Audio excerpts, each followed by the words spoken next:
दोस्तों as discussed, जैसे मैंने लास्ट वीडियो में बोला था कि एक बार हम इसको डिस्कस करेंगे। तो ये प्लेलिस्ट की पहली वीडियो है, ठीक है। वैदिक ज्योतिष है। ज्योतिष वेस्टर्न एस्ट्रोलॉजी भी होती है, पर उनमें उनके प्लैनेट्स का थोड़ा सा स्लाइटली डिफरेंस आता है। ग्रीस की उनकी अपनी अलग है, तो अलग अलग कंट्रीज़ में अलग अलग है, बट सबसे एंशंट ये वैदिक ही है, ठीक है। Even these people also consider. तो उसके बेसिस पे हम एक बार ही चेक करते हैं, ठीक है। देखिए, ये एक प्राचीन भारतीय विद्या है जो ग्रहों और नक्षत्रों की स्थिति के अनुसार भविष्यवाणी करती है। 9 प्लैनेट जितने भी सोलर सिस्टम में जो एक पोजीशन बनाते हैं, उस समय जो लैटिट्यूड्स और लॉन्गिट्यूड्स बनते हैं, उसके बेसिस पे जो कैलकुलेशन आती है और जो फाइनल रिजल्ट निकल के आता है, हम उसको बोलते हैं एग्जैक्टली, ठीक है। पहले आपको एग्जैक्टली समझना पड़ेगा कि वैदिक ज्योतिष है क्या। इस प्रेजेंटेशन को मैंने ही बनाया है, तो वो मेरे हिसाब से मॉडिफाइड और कस्टमाइज्ड है। तो वही टॉपिक्स हम डिस्कस करेंगे जो आपको एज अ बिगिनर हेल्प करेगा। आगे बढ़ते हैं। इसमें टोटल 9 ग्रह होती हैं, एज हमने बचपन में भी पढ़ा होगा। टोटल 9 प्लैनेट्स होते हैं, ठीक है। सूर्य, चंद्र, मंगल, बुध, बृहस्पति और शुक्र। देखिए, सूर्य जो होता है, सूर्य यूजुअली पिता के लिए और पिता के साथ साथ आपकी लीडरशिप और अहंकार को रिप्रेजेंट करता है, ठीक है। और आपकी जो मान हानि या फिर कहीं पे कोई पदोन्नति होती है, वो सब चीज़ें सूर्य से रिलेटेड है गाइस। सूर्य अगर होगा, राजयोग, ये सब चीज़ें आपके सूर्य को चेक करे बिना नहीं पता लग सकती कि सूर्य कौन से घर में बैठा है। जब भी इससे रिलेटेड आपको कोई क्वेरी चेक करनी होगी ना, तो सबसे पहले आप ये चेक करेंगे कि सूर्य किस घर में बैठा है। इतना क्लियर है। नेक्स्ट पे आते हैं, दैट इज़ चंद्रमा। देखिए, चंद्रमा is a symbol of mind. ये मन को दर्शाता है, ये माता को भी दर्शाता है। अगर आपको अपनी माता के रिलेटेड या माता के रिश्तों के रिलेटेड चेक करना है, उनके साथ आपके रिलेशंस कैसे हैं, या फिर उनके साथ आपका पिछले जन्म का कोई कार्मिक रिश्ता। पहले मैं कार्मिक रिश्ता क्लियर कर देता हूँ। कार्मिक रिश्ता ज्योतिष के अकॉर्डिंग वो होते हैं जिसमें आप किसी पर्सन के साथ इस जन्म में पैदा होकर एक कर्म बंधन को पूरा करेंगे, उस कर्म को पूरा करेंगे। अगर आप वही सेम गलती जो पिछले जन्म में करी है दोहराते हैं, तो वो कर्म बंधन कंटिन्यू चलता रहता है। तो माता के केस में भी अगर आपको माता से रिलेटेड कुछ चेक करना होता है ना, तो उसके लिए आप चंद्रमा चेक करते हैं, वो किस घर में बैठा हुआ है। वो किस घर में बैठा है और उस घर से चंद्रमा का क्या प्रभाव होगा, वो हम बाद में डिस्कस करेंगे। अभी जस्ट बेसिक इन्फॉर्मेशन समझिए, ठीक है। माता को का दिखाता है, मन को दिखाता है, और इमोशंस यानी कि भावनाओं को भी दिखाता है। इंसान कैसी भावनाओं का होगा, तो जब बच्चा कोई पैदा होता है तो नामकरण के टाइम पे ही उसका चंद्रमा चेक करके हम ये पता लगा सकते हैं कि इसकी इमोशनल हेल्थ किस तरीके की रहने वाली है। क्लियर है इतना। तीसरा प्लैनेट मंगल। मंगल देखिए एग्रेशन का प्लैनेट है। अगर आप इमेजिन करेंगे मंगल को, सबसे पहले जो आने वाला है वो एक सिपाही यानी कि सोल्जर आता है, या फिर कोई ऐसा जो एक बीस्ट लेवल पे एग्रेसिव हो, ठीक है। ये तो हो गई मंगल की एक बेसिक एक्सप्लेनेशन। लेकिन अगर मैं इसको स्प्लिट कर दूँ अलग अलग पार्ट्स में, मतलब ये यूज़फुल जिन सेंस में है, पहली यूज़फुल ये इस सेंस में है, ये आपके साहस को दर्शाता है मंगल। दूसरा, जिस भी घर में बैठा होगा उस घर से रिलेटेड ऊर्जा, भूमि, आप लैंड्स वगैरह खरीदते हो रियल एस्टेट में, उसमें प्रॉपर्टी में लॉसेस वगैरह, ये सब भी आपका मंगल में ही चेक किया जाता है। तो कभी भी कोई इंसान रियल एस्टेट में लॉस खा रहा हो, कुछ खा रहा हो, या वो नया घर लेने की सोच रहा हो, या बेचने की सोच रहा हो, या उसका कहीं कुछ रुका हो घर से रिलेटेड, तो आप उसका मंगल चेक कीजिएगा, करेक्ट।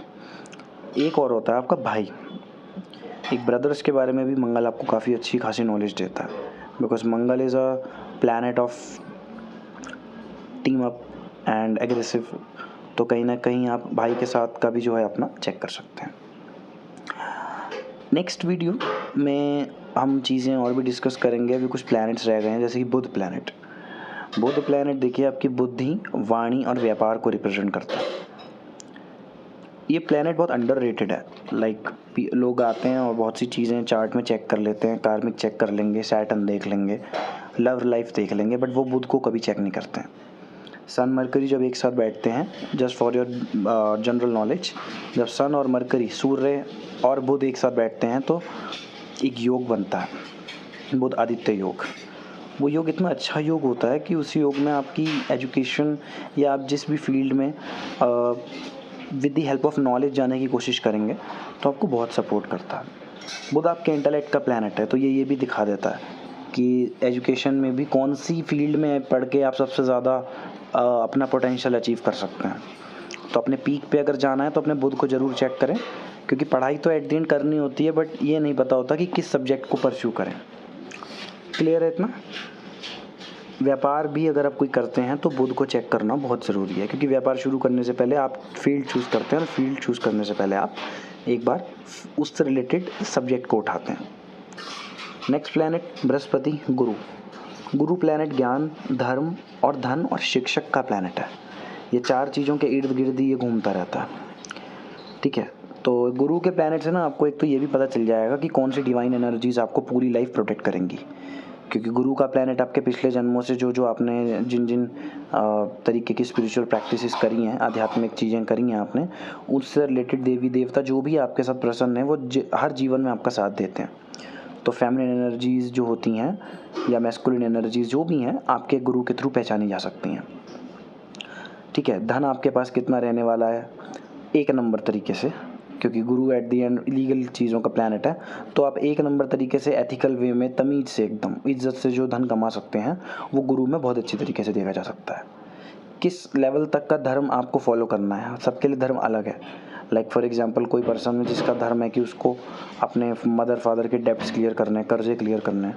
किसी का धर्म ये है कि उसको पूरी लाइफ डिटैचमेंट का उसका टेस्ट होगा। तो वो सब चीज़ें धर्म की होती हैं, वो सब चीज़ें गुरु में आपकी क्लियर भी हो जाती हैं। या आपका शिक्षक भी एक तरीके का, तो गुरु चेक करने से आपको ये भी पता चल जाएगा कि किस तरीके के लाइफ लेसन्स आपको इस लाइफ में मिलने वाले हैं, किस किस तरीके के। जैसे कि एक लेसन हो गया कि आपके रिलेशनशिप्स में आपको ईगो नहीं लानी है, तो वो सब चीज़ों से रिलेटेड लेसन्स गुरु आपको बताता है, गाइडेंस देता है। अगला प्लैनेट शुक्र। शुक्र के नाम से ही आपको समझ आ गया होगा, ये कहीं ना कहीं प्रेम को दर्शाता है, लग्जरी को दर्शाता है, ठीक है, शादी को भी दर्शाता है काफ़ी हद तक। तो शुक्र के केस में जब भी शुक्र आता है ना, आपका वहाँ पे शादी की, आपके प्यार की, आपके अफेयर्स की, और किस लेवल तक का आप मटेरियल सक्सेस धन अर्जित कर पाएंगे, ये सब चीज़ें शुक्र आपको दिखा देता है। और किन किन फील्ड में आप आर्टिस्ट हैं ये भी दिखा देगा वो। ज़रूरी नहीं है सबको ही एक्टर और मॉडल दिखाए, बट फैशन डिज़ाइनिंग या फिर टेक्सटाइल इंडस्ट्री, जिस भी फील्ड में आप अपनी क्रिएटिवनेस फुल पोटेंशियल पे दिखा सकते हैं, वो आपके चार्ट में शुक्र जिस भी घर में बैठा होगा बता देगा। जैसे मेरे चार्ट में शुक्र छठे घर में बैठा है, तो 6th हाउस का शुक्र नीच का शुक्र होता है। नीच के शुक्र में आपको सर्विस देनी होती है, लोगों की सेवा और अनकंडीशनल लव करना होता है। एंड इसके साथ साथ एक एक्सप्रेसिवनेस आपकी सबसे ज़्यादा स्पिरिचुअल प्लेसेस या आर्टिस्टिक डांस क्लासेस में शो होती है। तो दिस इज़ हाउ आप शुक्र को समझ सकते हैं, ठीक है। अगला प्लैनेट आपका शनि है। शनि के बारे में हम ऑलरेडी अवेयर हैं। देखिए शनि का क्या सीन है, ये इमोशनल प्लैनेट नहीं है, ये आपके काम, आपकी हरकतों, आपके एक्शंस को देखता है।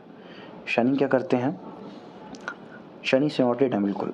कर्म, न्याय, परिश्रम और दीर्घायु, ये चार चीज़ें जिस भी घर में शनि बैठा है वो आपको दिख जाएगा। और एक सिबलिंग्स, ठीक है। तो लेट सपोज तीसरे घर में शनि बैठा है, तीसरे घर में अगर शनि बैठा है तो उस घर से रिलेटेड कर्म आपको करना है इस लाइफ में, और उससे रिलेटेड कर्म करने पे शनि सबसे ज़्यादा खुश होंगे। जैसे मेरे चार्ट में तीसरे घर में है, तो मुझे सिबलिंग्स को हमेशा सपोर्ट देना है, चाहे वो फाइनेंशियल हो, चाहे वो एजुकेशनल हो, मेरे लेवल से जितना बन पाता है, ठीक है। न्याय करना है, जस्टिस करना है मुझे सिबलिंग्स के साथ अपने, और थर्ड हाउस जिस भी चीज़ से रिलेटेड है। और मेरी एक कहीं ना कहीं इसमें हेल्थ को भी दर्शाता हो कि मैं कितना लंबा जी सकता हूँ, क्योंकि शनि ही एट दी एंड आपकी लाइफ को, एक्सपेक्टेंसी को बढ़ाते या घटाते हैं, ठीक है, on the basis of the Karma जो आप इस लाइफ में करते हो।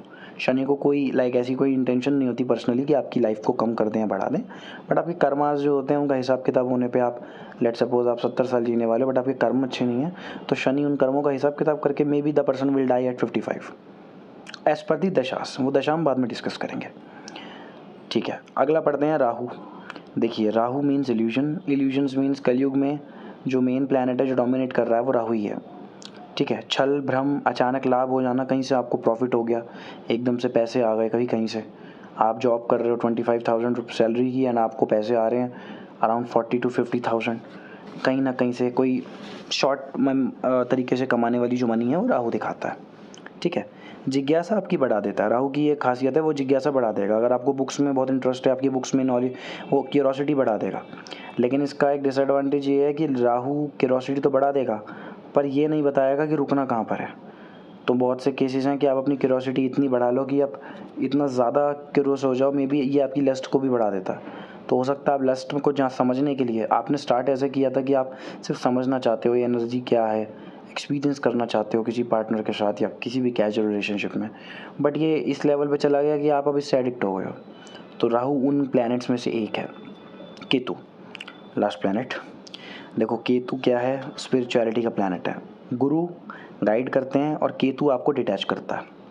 मोक्ष, आध्यात्मिकता और रहस्य, ये पिछली लाइफ के जो सीक्रेट्स हैं आपके अंदर कि आप किस वजह से लिबरेट नहीं हो रहे हो, एनलाइटेंड नहीं हो रहे हो, मुक्त नहीं हो रहे हो, वो सारे सीक्रेट्स इस लाइफ में कैरी फॉरवर्ड करता है केतु, और आपको समय समय पे याद दिलाता है कि यहाँ इस टाइप पे अगर आप ये छोड़ दोगे तो आप मुक्त हो सकते हो। ठीक है, डिटैचमेंट दे देगा। जिस भी घर में बैठा है उस चीज़ से रिलेटेड डिटैचमेंट आपको मिलनी ही मिलनी है। ठीक है, तो आज हमने इस वीडियो में ग्रहों के बारे में जाना। ठीक है, ये 9 ग्रह हैं और ये इनका बेसिक ओवरव्यू दिया है। जब ये पोजीशंस में बैठेंगी, लाइक तीसरे घर में सैटर्न है, अगर वो 7वें घर में बैठेगा या वो 5वें घर में बैठेगा तब हम क्या करेंगे, और अगर वो घर ही खाली है, लेट सपोज तीसरा हाउस ही खाली है, तब हम क्या करेंगे, इसको हम अगली वीडियो में जानेंगे। ठीक है, थैंक यू सो मच इस वीडियो को पूरा देखने के लिए। कोई भी डाउट्स हैं अगर इससे रिलेटेड कमेंट सेक्शन में लिख दीजिएगा, मैं उन कमेंट्स का रिप्लाई करके आपकी क्वेरी को क्लियर करूँगा।